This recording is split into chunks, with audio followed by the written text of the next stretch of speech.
நம்ம சிவாஜி, அம்பிகா இவங்க நடித்த படம். காயத்ரி பிலிம்ஸ். நம்ம சித்ரா லட்சுமணனுக்கு இந்த படத்தை அவர் தான் தயாரிச்சிருக்காருன்னு நினைக்கிறேன். அவரை கேட்டால் கதை கதையாக இந்த படத்தை பற்றி நிறைய அனுபவங்களை சொல்லியிருக்காரு. அதில் இந்த சாங் வந்து சிவாஜிக்கு ரொம்ப பிடிச்சமான ஒரு சாங்காக அவர் அடிக்கடி சொல்வார். பேட்டியில் பார்த்துருக்கேன். சிவாஜியும் அம்பிகாவும் பாடுவாங்க. வாணி ஜெயராம் அம்மாவும் எஸ்பிபியும் பாடியிருப்பாங்க.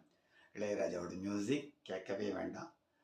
காலம் மாறலாம் நம் காதல் மாறுமோ, காலம் மாறலாம் நம் காதல் மாறுமோ, லலலல்லல்லல்லல் லலலல்லல்லல்லல் லலலலலலலலலா லலலலலலலா வாலலல்லலலலலலலலலா la la la la la la la la